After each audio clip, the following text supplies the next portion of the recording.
오늘은 연약한 이들에게 베푸신 은혜라는 말씀의 제목으로 하나님 말씀 같이 함께 나누기 원합니다. 여러분, 우리 신앙생활에 있어서 이 변화라는 단어가 굉장히 중요합니다. 어린아이가 이 땅에서 어미의 태 속에서 자라다가 태어나고 또 점점 건강하게 자라고 변화되는 순간순간을 맛보듯이 예수 믿는 우리 또한 이 변화되어진다는 단어라는 이 관계가 얼마나 소중한지 모르겠습니다. 오늘 요한복음 2장에도 물이 변하여 포도주가 된 기적을 통해 변화라는 것이 얼마나 귀한 것임을 우리는 볼 수 있습니다. 우리가 잘 아는 이 본문의 말씀, 주일학교 때부터도 항상 그렇게 불렀죠. 물이 변하여 포도주 됐네. 예수님이 말씀하시기 물이 변하여 포도주 됐네. 여러분, 이 변화라는 단어를 조금 더 깊이 생각해 보기를 원합니다. 10년, 20년, 30년, 어떤 분은 50년까지 그렇게 우리는 지금까지 예수 믿은 후부터 계속 예배를 드려왔죠. 굉장한 것입니다. 어떻게 주일마다 매 주일마다 빠지지 않고 이렇게 예배를 드릴 수 있었겠습니까? 그런데 더 놀라운 것은요, 더 굉장한 것은요, 그렇게 예배를 드렸음에도 불구하고 변화가 없다는 사실에 더 놀라지 않을 수 없는 것이죠. 여러분은 어떠십니까? 여러분들의 삶에서 예수 그리스도를 영접한 그 후부터 어떠한 변화가 여러분들에게 있었습니까? 한 분야의 전문가가 되려면 그 분야에 10년을 공부하거나 연구를 해야 전문가가 된다고 합니다. 어떤 분야에 통달하려면 적어도 그 분야에 관한 책 100권을 읽은 후에 통달할 수 있다는 이야기가 또한 있습니다. 제가 신학교 졸업할 때 논문을 예배에 관한 논문을 써서 졸업을 했는데요. 예배에 관한 책 100여 권을 보았습니다. 그리고 논문을 썼는데 맞는 말 같아요. 제가 직접 해보니까 예배에 관한 단어, 예배가 무엇인가, 어떻게 드려져야 되고 또 어떻게 나아가야 되는가, 처음부터 끝까지 예배에 관한 그런 논문을 쓴 적이 있습니다. 네, 맞아요. 100권을 읽으면 된다. 그런데 우리는 어떻습니까? 10년, 20년, 30년. 지금까지 여러분들은 몇 번을 예배 드리셨습니까? 1년은 52주죠. 그것을 10년을 계산하면 몇 주입니까? 520주가 되는 거죠. 20년이면 1000여 번. 지금까지 우리는 가령 20년 동안 신앙생활을 했다고 하면 1000여 번이라는 어마어마한 예배를 하나님께 올려드린 거죠. 어디 그뿐이겠습니까? 한국교는요, 주일 예배만 있는 게 아니잖아요. 주일 오후 예배, 주일 저녁 예배, 그리고 수요 예배, 금요 철야 예배, 새벽 예배. 예배로 따지자면 어마어마한 그런 숫자를 우리가 지금까지 예배 드려왔습니다. 자, 그러면 우리는 얼마나 많은 변화가 우리의 삶 속에 이루어졌을까요? 어떤 분야에게 10년 동안만 연구를 하면 그 분야의 전문가가 된다고 얘기하는데 우리는 10년이 아니었어요. 20년, 30년 수많은 예배를 하나님 앞에서 드렸습니다. 그렇다면 우리는 예배에 대해서 전문가가 되는 거죠. 그런데 왜 전문가가 되지 않을까요? 여러분 그 생각해 보셨습니까? 전문가가 되지 않는 게 은혜라는 거예요. 전문가가 되면 이제 내가 다 알았기 때문에 더 이상 공부할 필요도 없고 연구할 필요도 없다. 어찌 보면 교만할 수 있다는 거죠. 그런데 우리가 여태까지 많은 예배를 드려왔는데 그 예배를 드림을 통해서 나는 아직도 부족하다는 것을 경험했을 때 그 순간이 바로 하나님께서 주시는 은혜요 변화의 순간이 된다는 거죠. 우리는 지금도 변하고 있습니다. 여러분들이 알게 모르게 우리가 알게 모르게 지금도 조금씩 변하고 있다는 거죠. 이것이 하나님의 커다란 은혜입니다. 예배를 드리면 드릴수록 하나님께 나오면 나올수록 나는 부족한 사람입니다. 찬양할 때도 눈물이 왈칵 쏟아지면서 나는 연약한 사람입니다. 하나님 저를 불쌍히 여겨주옵소서. 이것이 바로 변화입니다. 이 변화로부터 하나님의 은혜가 임하게 되는 것이죠. 오늘 우리가 너무나 잘 알고 있는 본문의 말씀입니다. 가나안 혼인잔치에 이 기적, 이적, 표적의 사건이죠. 이 가나안 혼인잔치의 표적 사건은 다른 복음서에는 나오지 않습니다. 오로지 유일하게 요한복음에만 기록되어 있습니다. 그리고 요한복음 자체의 표현으로 보았을 때 이 기적은 예수님께서 첫 번째 행하신 기적이라고 분명히 기록되어 있죠.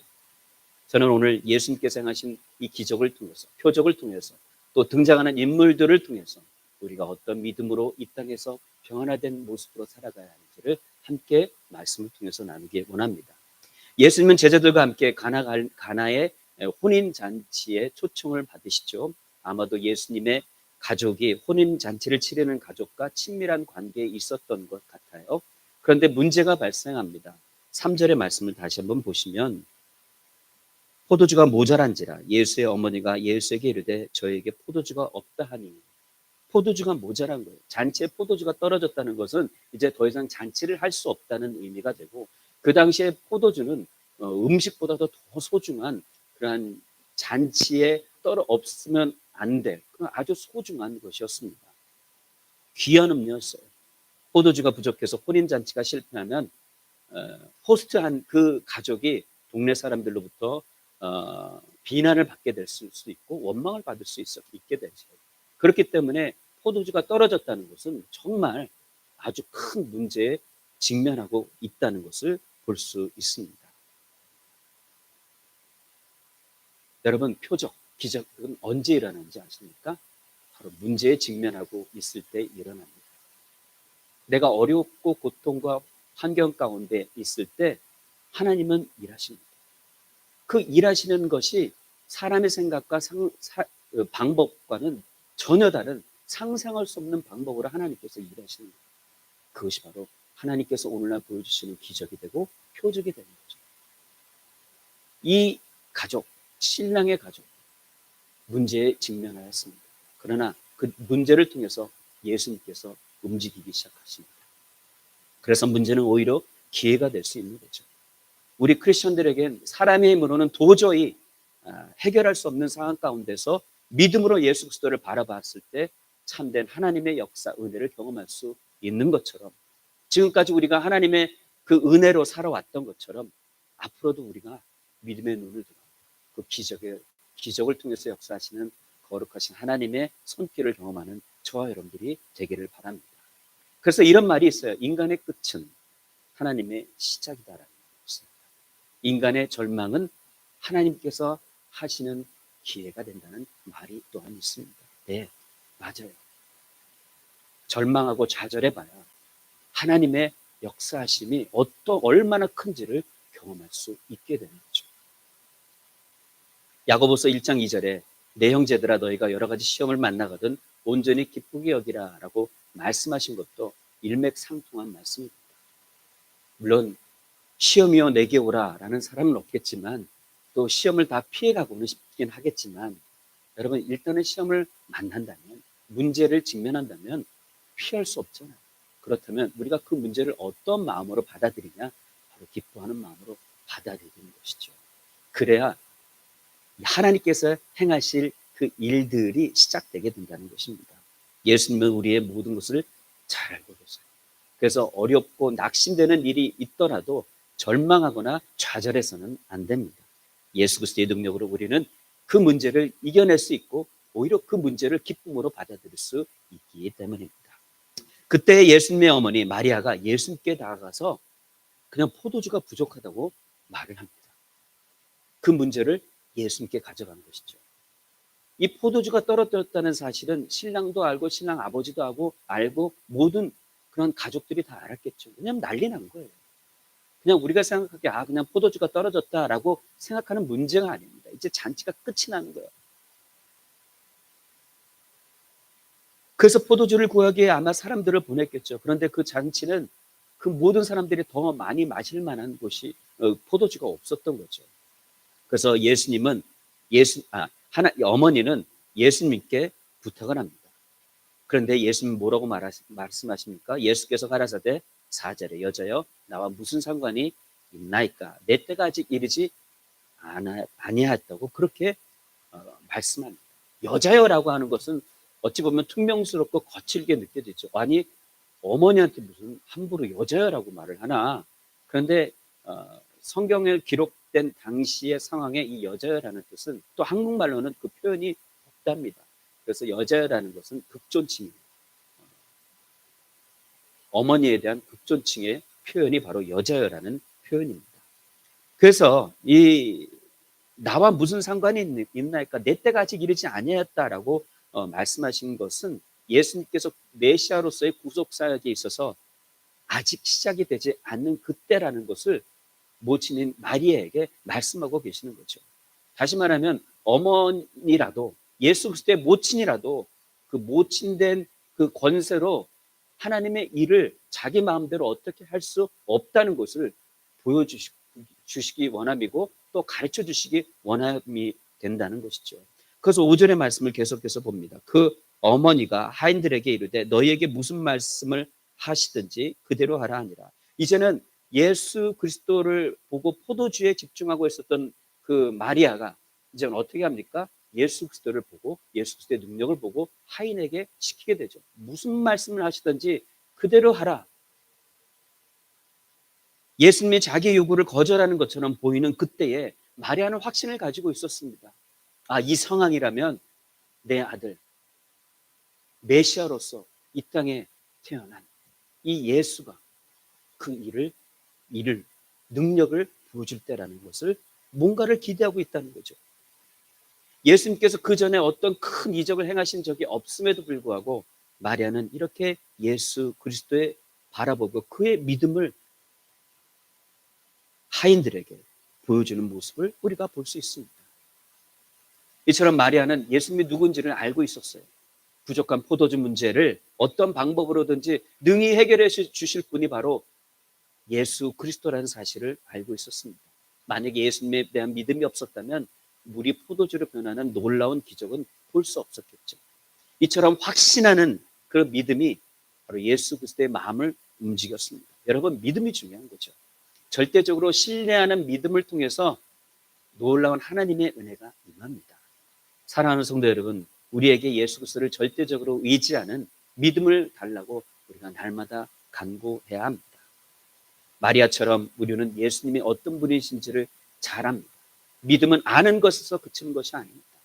묻고 구해야 되고, 또한 움직임을 통해서 나타나게 되는 거죠.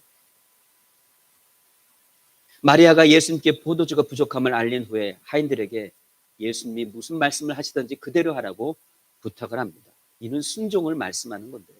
생각이나 이치에 맞지 않아도 경험상으로 불가능해 보여도 무조건 하라는 거예요. 무조건. 7절과 8절의 말씀을 계속해서 봅니다. 예수께서 저에게 이르시되 항아리에 물을 채우라 하신즉 아구까지 채우니 이제는 떠서 연회장에게 갖다 주라 하심에 갖다 주었더니. 자, 7절까지는 우리가 할 수 있는 거예요.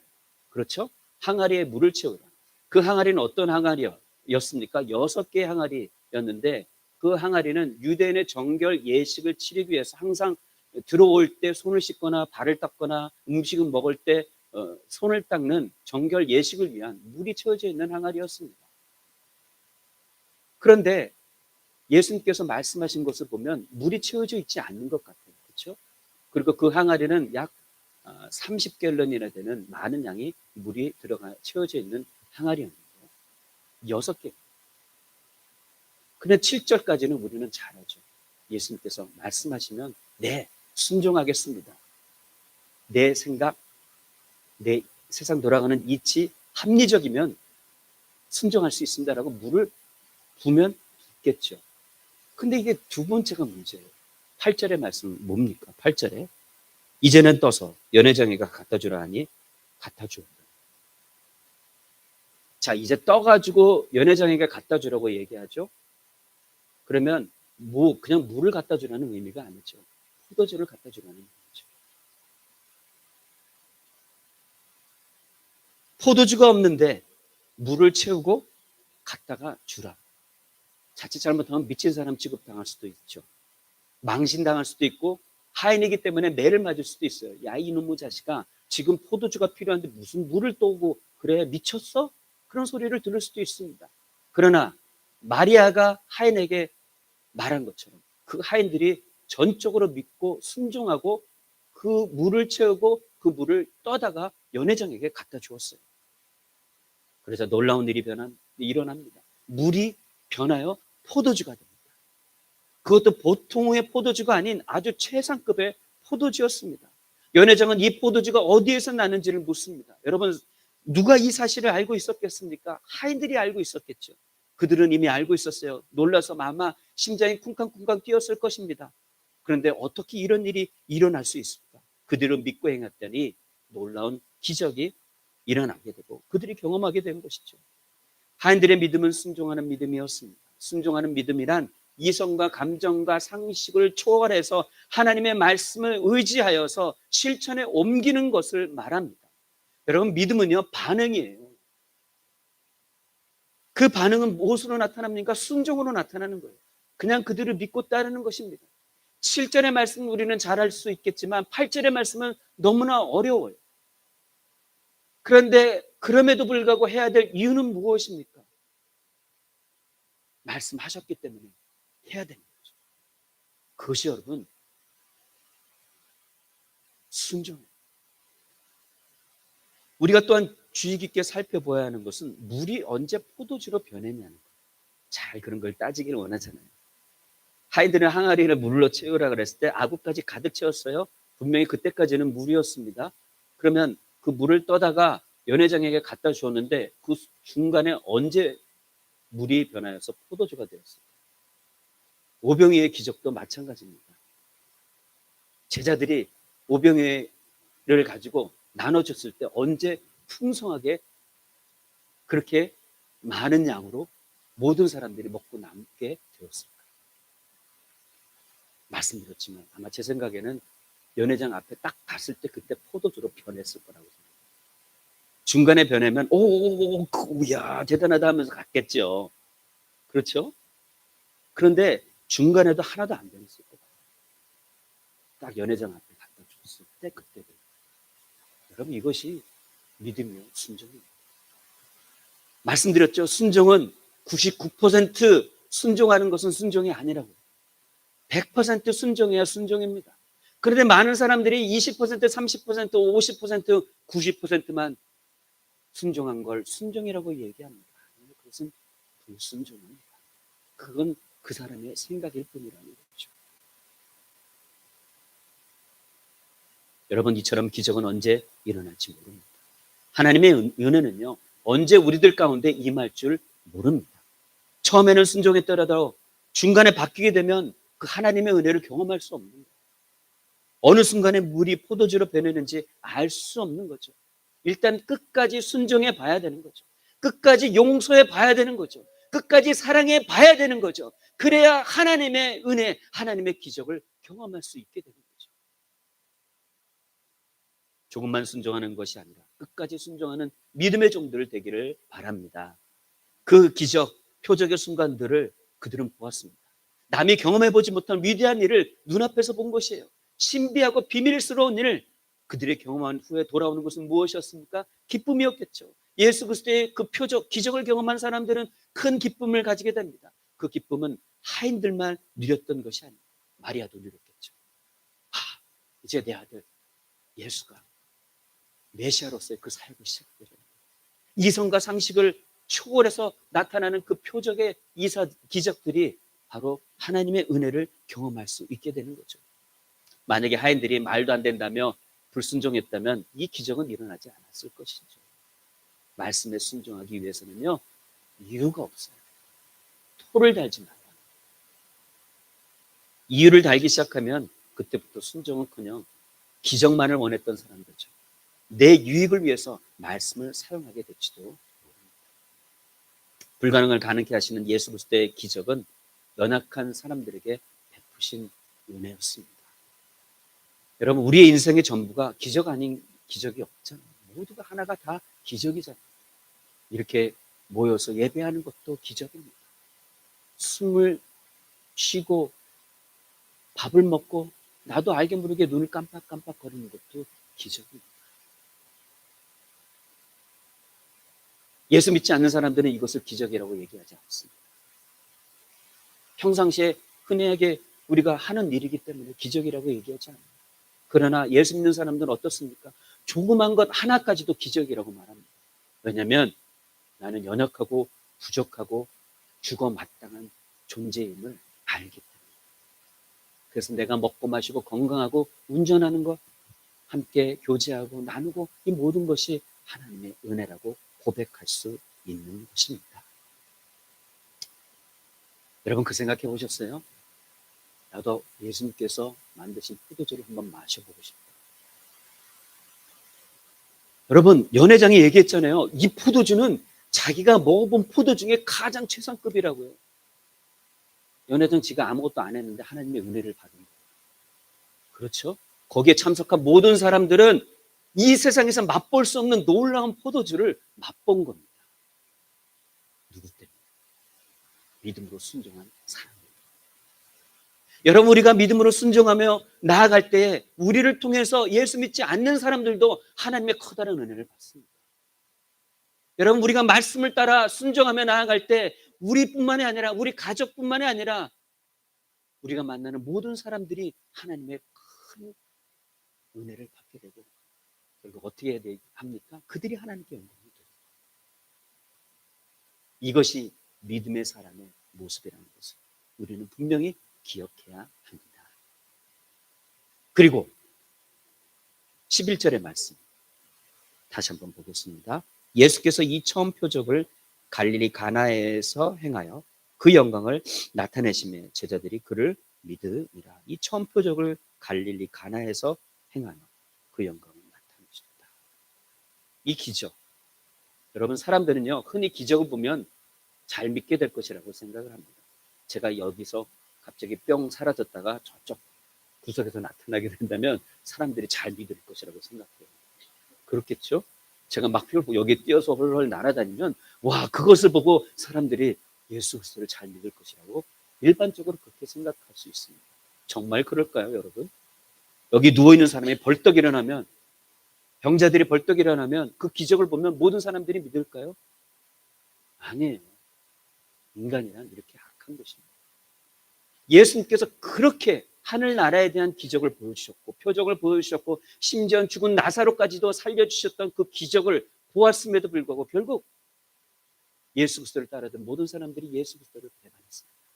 심지어는 제자들까지. 그래서 믿음은요, 무엇이냐? 히브리서의 말씀이 맞는 것 같아요. 아무것도 보이지 않는 하나님, 그 하나님을 직접 우리가 대면하고 살아가는 것처럼 살아가는 것이 믿음.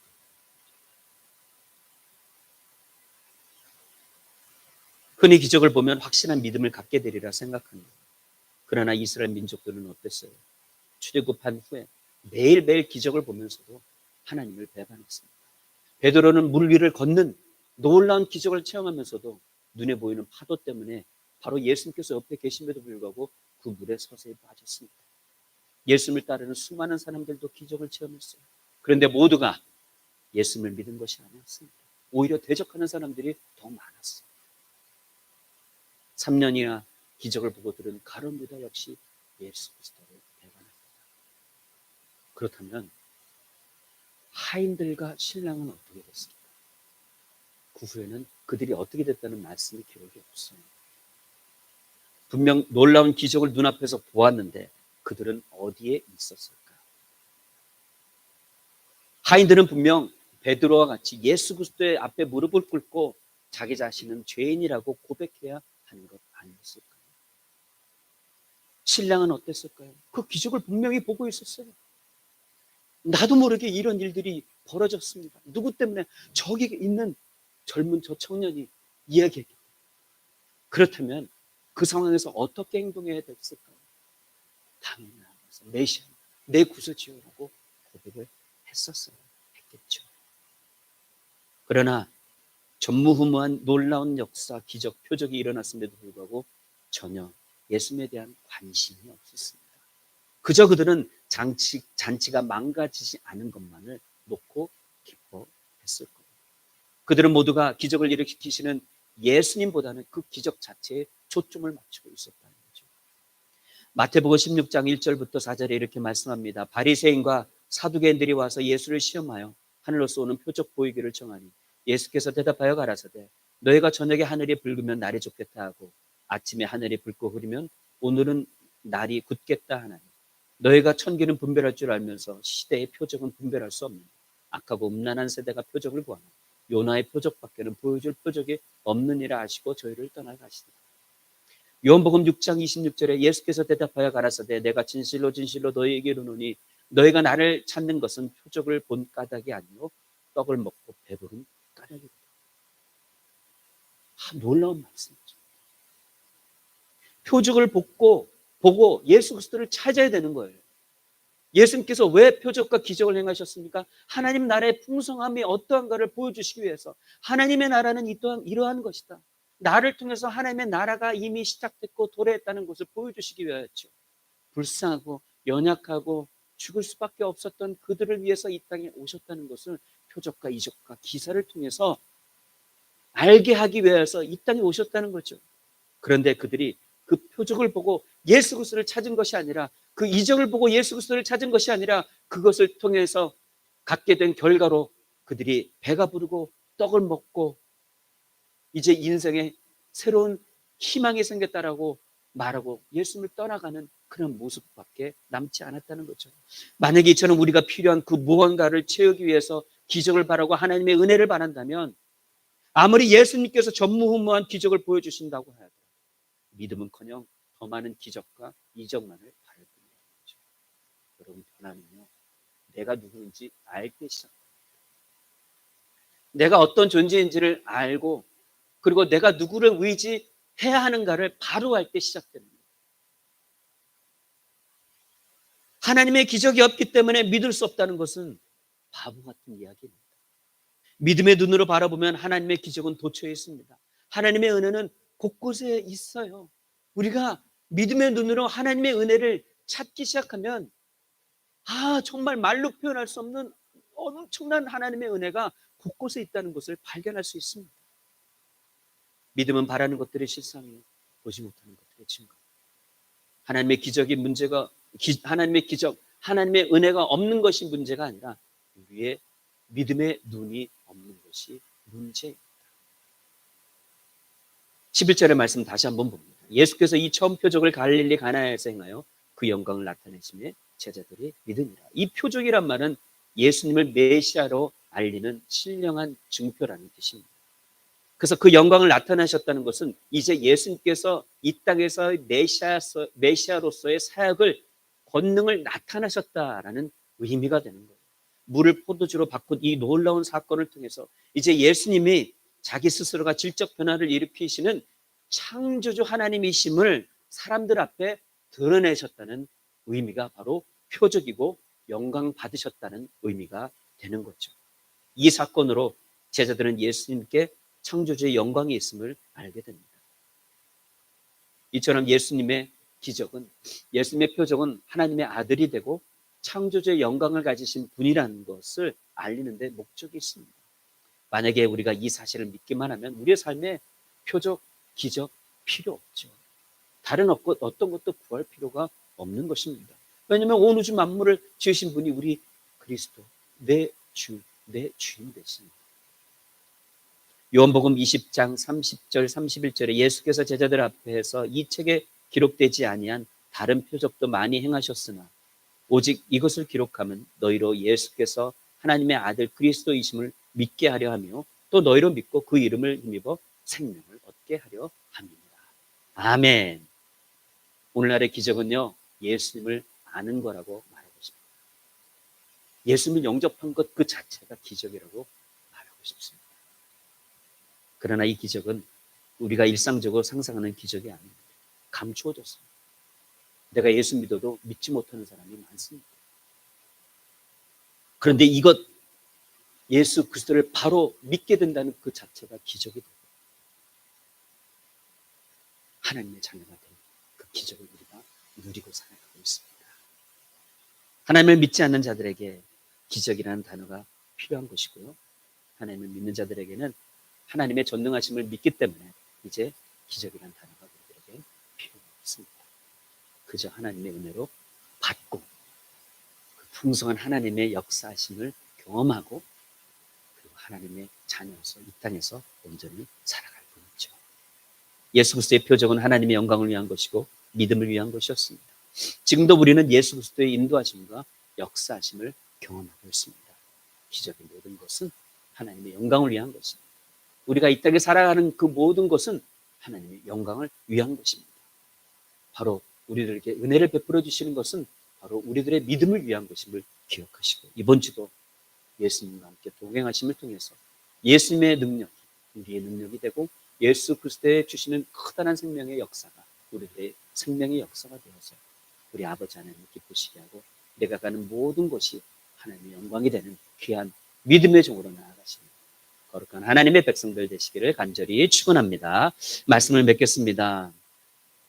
여러분, 이 요한복음을 보면 사람들의 시선이 기적이 아닌 예수님께 향하도록 하는 그것을 목적으로 요한복음을 기록했습니다. 그리고 예수님을 모르는 사람들에게 이 모습을 통해서 예수 그리스도만이 참 생명 되심을 가르쳐주는 것이었죠. 우리는 예수님이 행하신 기적을 통해서 또 예수님께서 베푸신 은혜를 통해서 연약한 우리들에게 예수님은 어떤 분이시고 그분의 성품과 마음을 알 수 있도록 은혜를 베풀어 주시고 인도해 주십니다. 수많은 믿음의 인물들은 하나같이 기적을 경험했습니다. 그러나 그 기적은 바로 사람들이 일으킨 것이 아니었습니다. 단지 하나님의 기적 가운데 생존하고 있었던 은혜의 사람들의 모형이었을 뿐이었어요. 모든 기적은 하나님의 역사하심과 하나님의 섭리 가운데 있습니다. 하나님의 은혜는 바로 연약한 자들이 받게 되는 것이고 그 하나님의 은혜를 통해서 부족하지만 악하지만 결국 하나님께 다시 나올 수 있는 그 자리로 가게 될 수 있다는 거죠. 이것이 여러분 참된 변화입니다. 이것이 여러분 정말 하나님께서 우리에게 베풀어 주신 커다란 사랑임을 기억하시고 이 기적에 관한 불가능을 가능케 하시는 예수님의 그 순간의 기적도 감사하시고 이번 한 주간 동안도 승리하시는 거룩한 믿음의 종들 되시기를 간절히 축원합니다. 이 시간 같이 함께 기도할까요? 주신 말씀을 여러분 기억하십시오. 물이 변하여서 포도주가 됐습니다.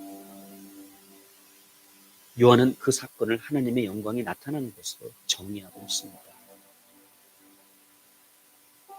물이 포도주로 변하는 것은 하나님의 능력으로 된 것이고 완전히 창조를 전혀 변할 것 같지 않은 우리들도 모르게 서서히 변해가고 있습니다. 도무지 나타날 것 같지 않았던 예수 그리스도의 성품이 나도 모르게 조금씩 드러나고 있습니다.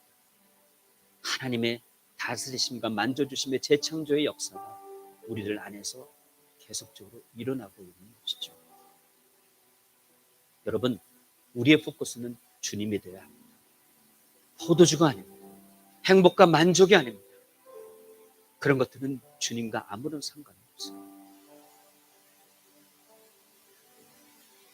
주님은 아직 부족한 우리들을 성령으로 완전한 자로 만들어 주실 것입니다. 이 역사하심을 믿고 하나님 우리와 함께하여 주시고 나를 빚어주시고 불가능 가운데 쏟아지는 하나님의 능력을 경험하고 찬양하고 영광 올려드리는 전 되게 하여 주옵소서. 주신 말씀을 기억하시면서 통성으로 함께 기도하겠습니다. 아버지, 채워주신 하나님의 은혜대로 나아가게 할 수 있도록 역사해 주셔서 감사를 드립니다. 하나님, 우리는 연약한 존재입니다. 아버지 앞에 감히 설 수 없는 존재입니다. 그 은혜와 그 기적을 표적을 보여주시고 그 기사 가운데 우리들로 하여금 살아계신 하나님께 영광 올려드릴 수 있도록 인도해 주셔서 감사를 드립니다.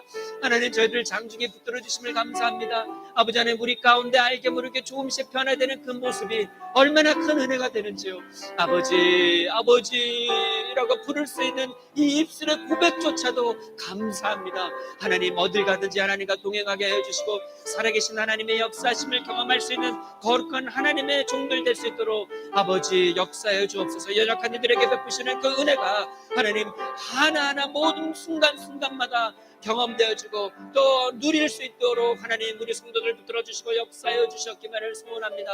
그래서 아버지 하나님의 뜻을 온전히 이루고 살아계신 하나님의 어떤 분이신지를 온전하게 깨닫고 나아가는 거룩한 하나님의 종들 되길 수 있도록 주여 역사하여 주옵소서. 아버지, 저희들의 눈물을 아시죠? 그렇게 살아야 되는데 그렇게 살지 못하고 넘어지고 절망하고 좌절하는 모습이 우리들입니다.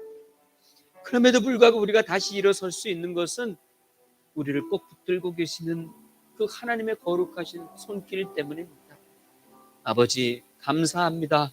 연약한 이들에게 베푸신 그 놀라운 은혜, 그 은혜를 통해서 오늘도 일어서게 하여 주시고 오늘도 하나님을 바라볼 수 있도록 우리 믿음의 눈을 허락하여 주심을 감사를 드립니다. 이 감사가 저희들의 생애의 삶에서 끊이지 않도록 도와주시고 지금 당장 변하는 것 같이 보이지 않을지라도 오히려 그 상황을 인지하고 하나님께 나올 수 있도록 무릎 꿇고 나올 수 있도록 인도해 주신 그 상황이 변화된 사람의 모습이라는 것을 알게 해주신 것 감사합니다. 이 한 주간 동안도 하나님 우리들의 삶을 돌아보고 하나님의 은혜를 구하고 또 감사와 찬송과 무엇보다도 영광 올려드리는 저희들 되게 하여 주옵소서.